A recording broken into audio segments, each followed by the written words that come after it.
Shalom, mes frères et sœurs en Christ, je suis la sœur Dorette de l'Église évangélique internationale à Couronne de Gloire.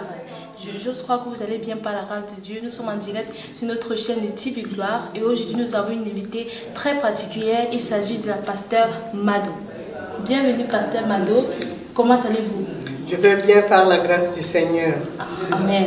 Aujourd'hui, notre but c'est pouvoir mettre en cohésion les églises et aussi aujourd'hui, le but c'est de pouvoir que vous nous parliez de votre vision en tant que pasteur. Alors, pour nos spectateurs qui ne vous connaissent pas, je vous laisse le temps de nous parler d'abord de votre assemblée. Ensuite, vous nous direz combien de temps vous êtes berger. D'accord, merci beaucoup pour la parole. Donc, j'aimerais dire, je me présente, je suis le pasteur Mado. Je suis la bergère ou bien le pasteur de l'Assemblée évangélique Bethesda.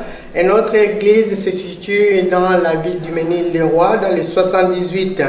Donc, je suis pasteur pendant 14 ans et demi. Et au mois de juillet, notre église va accomplir 15 ans. Donc, voilà la vision de l'église. La vision globale, c'est là où le Seigneur nous dit dans le livre de Matthieu 28, versets 19 à 20, il nous dit d'aller partout le monde et faire de toutes les nations des disciples en les baptisant au nom du Père, du Fils et du Saint-Esprit et en leur enseignant à observer tout ce que je vous ai prescrit et voici, je suis avec vous tous les jours jusqu'à la fin du monde. Donc, notre vision, c'est de gagner les âmes, les former, les enseigner, donc les baptiser, les enseigner et puis les envoyer aussi à leur tour, qu'ils aillent gagner, qu'ils puissent comprendre la parole de Dieu et pouvoir aller gagner aussi d'autres âmes à leur tour, que ces âmes-là puissent devenir les disciples du Christ. Amen. Vous avez donc une grande responsabilité en tant que pasteur. Oui, oui. Exactement. Amen. Alors, nous tous, nous avons une passion dans n'importe quel domaine. Vous, quelle est votre passion dans l'idée de servir Dieu? Oui. Qu'est-ce qui vous passionne? Oui. De servir Dieu? Ce qui me passionne de servir Dieu, parce que Dieu m'a enlevé de la boue du péché. Oui, il m'a enlevé là où il m'a tiré moi. Donc, il m'a pardonné. Il a fait de moi sa servante.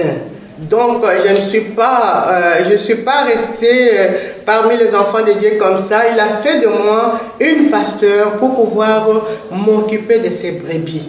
Donc, bien aimé, si je pense à ça, à là où Dieu m'a tiré, afin qu'il m'amène là où je suis, c'est comme on dit qu'il nous a tirés du ténèbre pour nous amener à son adorable lumière. Donc, il m'a tiré du ténèbre pour m'amener à son adorable lumière. Si je dis, je passe pour pouvoir témoigner mon témoignage, le témoignage de ma vie, ça va faire, nous allons rester longtemps. Donc je dis ça en bref, pour dire que quand je vois là où Dieu m'a tiré, et ce qu'il a fait de moi, et moi ça me passionne aussi, d'aller vers les autres, aller leur parler de la part du Seigneur, pour les gagner afin qu'ils viennent au Seigneur aussi, qu'ils apprennent et à leur tour qu'ils aillent aussi. Parce que quand nous venons au Seigneur et que nous apprenons et que nous avons la soif de comprendre la parole de Dieu, bien aimé, donc ça nous amène seulement, ça fait du bien et puis ça nous amène de les servir. Donc, ce qui me passionne de servir le Seigneur, donc c'est parce que le Seigneur m'a tiré de la boue du péché, il a fait de moi sa servante, et moi j'aimerais aussi que les autres puissent venir aussi, et qu'ils puissent venir goûter au Seigneur parce qu'il est bon. Amen. Donc voilà. Si je comprends bien, le Seigneur vous est venu parce que le Seigneur vous appelait et parce que vous avez répondu. Oui. Voilà, j'ai envie de dire donc toi mon frère et ma soeur, si le Seigneur t'appelle, n'endurcis pas ton cœur. Si le Seigneur dit viens à lui, tant qu'il est encore temps, parce qu'il y aura un moment où le Seigneur ne sera plus sur la terre, c'est qu'avec son esprit. Alors, vous avez déjà été invité dans des églises. Oui. Oui. Et donc, s'il faut que vous parliez des préoccupations, que direz-vous? D'abord, en commençant par votre église, que direz-vous? Donc, je vais commencer par mon église parce que je suis pasteur. Je connais mon église mieux que d'autres églises. Donc, j'aimerais dire que ma préoccupation dans mon église, c'est de pouvoir paître les brebis du Seigneur. Parce que je suis appelé par rapport à ça. C'est pourquoi on m'appelle pasteur. Donc, je suis appelé à paître les brebis du Seigneur. Voilà, prendre soin d'eux, les enseigner, donc les amener qu'ils puissent comprendre la parole de Dieu. Donc, quand ils ont des problèmes, des difficultés sur les chemins du Seigneur, c'est moi. Donc, j'ai ce fardeau-là de pouvoir paître les brebis du Seigneur.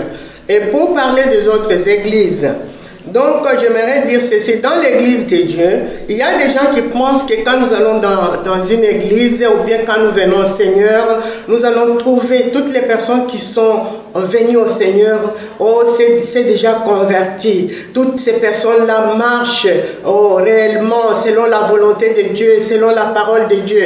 Non, bien-aimés, dans l'église, vous allez trouver deux types de personnes ou trois types de personnes. Il y a des personnes qui sont venues, que le Seigneur a appelées, comme ma soeur vient de dire, que j'ai répondu, qui viennent quand on leur parle de la part du Seigneur et qu'ils ont accepté, ils viennent, ils ont cette soif-là d'apprendre, de connaître le Seigneur, de pouvoir les servir aussi. Mais il y a d'autres personnes qui viennent au Seigneur, ils ont répondu, oui, ils sont venus. Mais quand ils viennent, ils vivent dans la distraction. La distraction, c'est quoi? Il y en a, ils sont venus, ils n'ont pas changé de vie.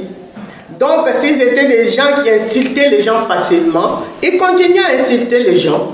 S'ils volaient, ils continuent à voler. Et quand ils viennent dans l'église, ils regardent même aux autres membres de l'église, c'est lui qui s'est bien habillé, c'est lui qui ne s'est pas bien habillé, et tout ça, il y a beaucoup de choses. Donc, il y en a aussi qui viennent regarder comme ça, qui sont dans la distraction.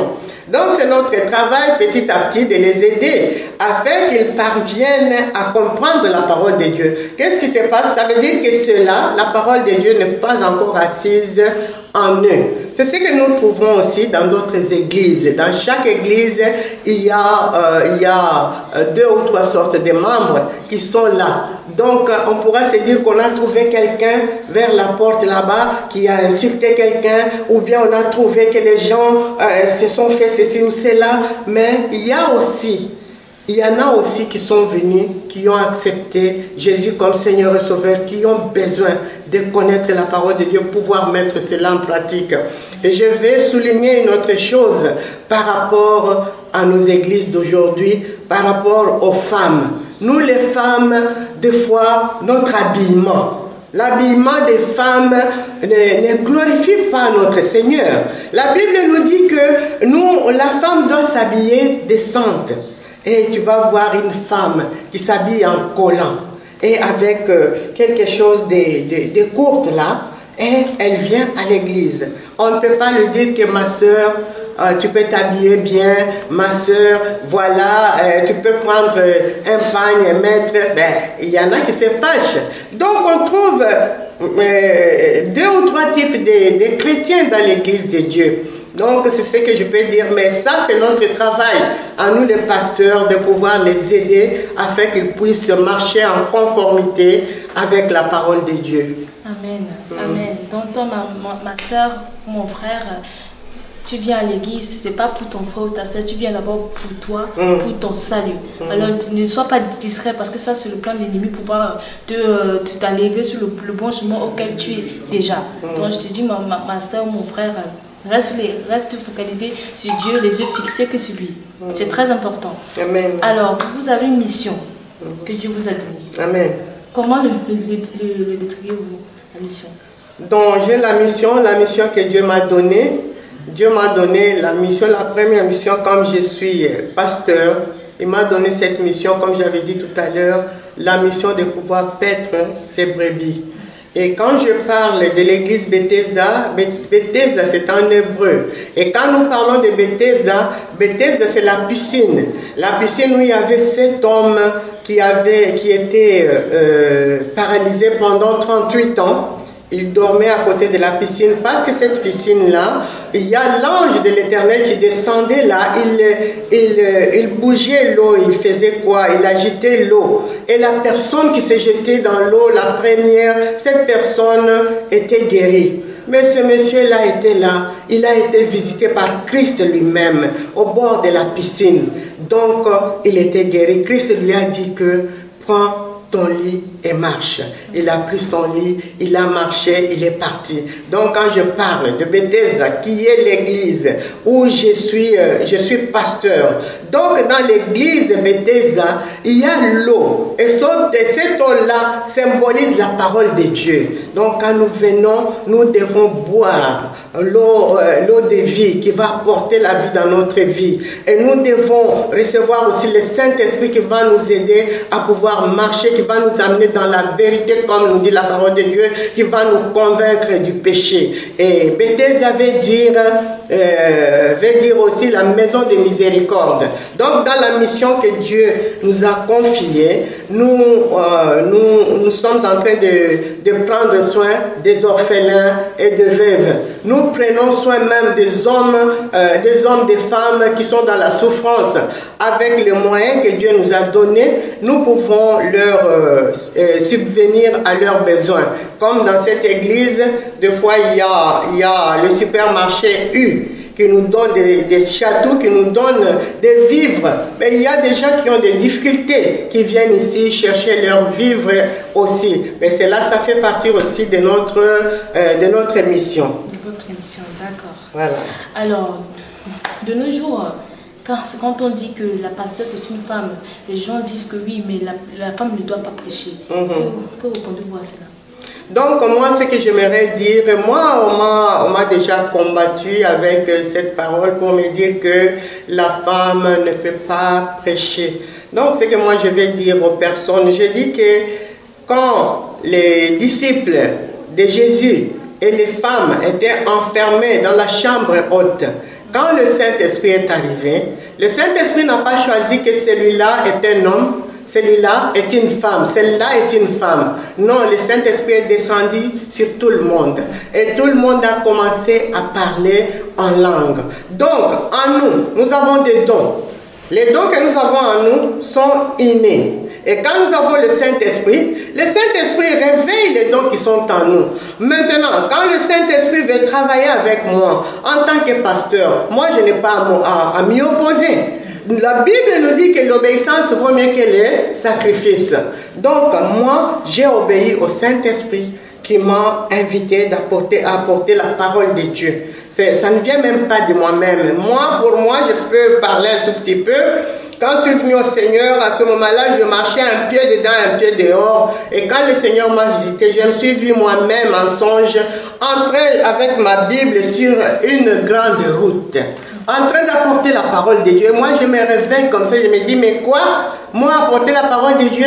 Parce que j'étais timide. J'ai dit, mais non, ça ne peut pas se faire. Encore, parce qu'il n'y avait pas de gens. C'est une grande route, mais il n'y avait pas de personnes. Et moi, j'avais la Bible en train d'apporter la parole de Dieu.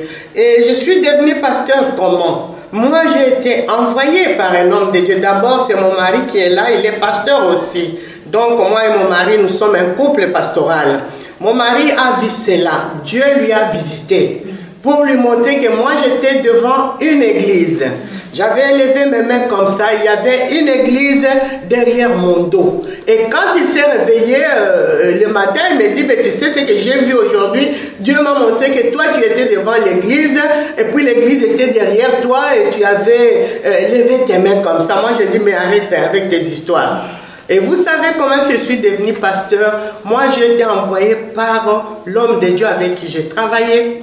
Il m'a dit que, bon, on ne va pas te consacrer ici, va commencer une église. Alors qu'avec cet homme de Dieu, on n'avait rien parlé. Il m'a dit que Dieu lui avait dit que moi, je dois aller commencer une église. C'est comme ça que je suis sortie. J'avais beaucoup regretté. Parce que dans le temps, il y avait beaucoup de gens qui en parlaient. La femme ne peut pas, la femme ne peut pas. Et quand l'homme de Dieu m'a dit cela, je me suis dit que l'homme de Dieu est en train de m'envoyer et il allait pécher. Parce qu'à ce moment-là, moi j'apportais la parole aux femmes. Même quand nous sommes nous-mêmes les femmes, comme dans cette église, nous organisons des grandes conventions des femmes. Mais vous allez voir dans des grandes conventions des femmes, les hommes qui s'infiltrent, qui viennent. Alors que, parce que, pourquoi on dit que la femme ne peut pas porter la parole? C'est par rapport à l'homme. On dit que la femme, quand elle apporte la parole, c'est comme si elle prend l'autorité sur l'homme. Mais maintenant, quand nous sommes que les femmes, les hommes viennent. Donc on fait quoi? Et quand le Saint-Esprit nous a choisis pour que nous puissions faire ce travail-là, je ne sais pas, nous allons obéir aux hommes ou bien nous allons obéir au Saint-Esprit. Parce que le Saint-Esprit travaille avec qui il veut. C'est ça. Donc voilà ce que moi je peux donner. Donc moi je veux dire que le Saint-Esprit c'est lui qui nous utilise. Si c'était mauvais, donc il allait nous dire que ce n'est pas bon, arrêter, et on allait arrêter. Que le Seigneur vous bénisse. Amen. Donc mon frère et ma soeur, toi qui dis que la femme n'a pas le droit de prêcher, avec Dieu, il n'y a pas de distinction. Il prend la personne qui veut prendre selon son plan. Donc, ne viens pas, ne dis pas que je ne vais pas à l'église là parce que la femme, c'est une femme qui prêche. Va là où Dieu te dit d'aller. C'est à cette église que Dieu a dit, va, tu dois y aller. Tu n'écoutes pas ce que l'homme te dit ou ce que ton entourage te dit. Tu suis la voix du Seigneur parce que ce n'est pas ton frère ou ta soeur qui va te sauver au dernier temps. C'est ton obéissance avec Dieu. C'est le fait que tu aurais fait sa volonté et pas la volonté d'un homme.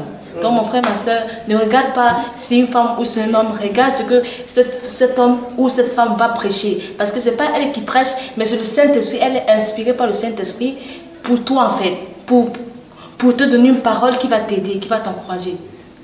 Alors nous sommes arrivés au terme de notre émission. Mais si, voilà, que direz-vous un mot pour la société chrétienne? Oui, ce que je vais dire à la société chrétienne, je vais dire aux enfants de Dieu, accrochons-nous. Accrochons-nous au Seigneur. Oui, je vais dire aussi que le temps est mauvais. Mais nous devons nous accrocher au Seigneur. Parce que nous avons choisi ce temps-là. Vous savez, être un enfant de Dieu, c'est un choix. Ça veut dire que moi et toi, nous avons choisi. Notre Seigneur n'est pas dictateur. Il ne nous a pas dit que oui, moi je me tiens là, tu dois venir. Non, il se tient. Il se tient là, donc lui il est mort, il a payé le prix pour toi et moi. Et il est là, si tu l'acceptes, tu l'acceptes. Quand on te parle de lui, si tu l'as accepté, tu es devenu enfant de Dieu. Ce que j'aimerais dire à la société chrétienne est que nous puissions nous accrocher au Seigneur et faire la volonté de Dieu. Ne pas mélanger notre Dieu avec le monde. Car la Bible nous dit ceci, que si tu n'es ni chaud ni froid, je te vomirai. Donc si nous ne sommes ni chaud ni froid, nous croyons que nous sommes avec Dieu. Dieu n'est pas là. Donc je vais te fortifier, quel que soit ce qui arrive dans ta vie, quelle que soit la situation que tu traverses. Accroche-toi au Seigneur, reste enfant de Dieu, mets la parole de Dieu en pratique. Ce qui nous différencie avec les gens du monde. Les gens du monde, quand ils ont des problèmes, ils ne savent pas où aller. Ils vont voir les marabouts, les ceci ou cela. Mais toi et moi, parce que nous avons notre Seigneur. La Bible nous dit dans le livre de Job que mon Rédempteur se lèvera le dernier. Donc dans cette situation que tu es en train de traverser, là où tu vois que quand tu étais dans le monde, tu avais toutes choses facilement, mais là tu souffres. Sache bien que le Seigneur va se lever et il va te bénir. Mais reste accroché au Seigneur et mets la parole de Dieu en pratique et le Seigneur te bénira. Et je dirais aussi que par notre façon de parler, notre façon de faire, nous pouvons aussi amener beaucoup d'âmes au Seigneur. Pourquoi? Parce qu'il y a des gens qui nous observent. Quand nous disons que nous sommes enfants de Dieu, il y a des gens qui nous observent, qui observent notre façon de parler, qui observent notre façon de faire. Ils observent pour voir ce que nous dégageons. Mais si nous ne dégageons pas Christ, vous croyez que les âmes vont venir au Seigneur? Il y en a même qui vont s'enfuir. Mais si nous dégageons Christ et que le fruit de l'Esprit se dégage à nous, oh bien-aimés, nous n'avons même pas besoin de parler. Christ lui-même qui est en nous va attirer les âmes vers lui. Que le Seigneur nous bénisse en marchant en conformité avec la parole de Dieu. Amen. Amen. Amen. Je vous remercie, Pasteur Mado, d'avoir bien voulu répondre aux questions de Thierry Gloire. Soyez abondamment bénis. Mon frère, ma soeur, toi qui as écouté ça, je crois que la vidéo t'a plu. Si ça t'a plu, n'hésite pas de partager, car c'est aussi un moyen d'évangéliser. Parce que comme la Bible l'a dit, comme la pasteur Mado l'a dit, dans Matthieu 28, 20, allez faire des nations des disciples et baptiser dans du Père, du Fils, du Saint-Esprit. Donc, si tu partages ces vidéos, c'est un moyen d'évangéliser et c'est aussi une sémence que tu sèmes au ciel. Donc, nous sommes arrivés au thème de notre émission. Je vous remercie pour votre fidélité. Shalom, je vous souhaite une très belle journée. Soyez bénis. Amen. Amen.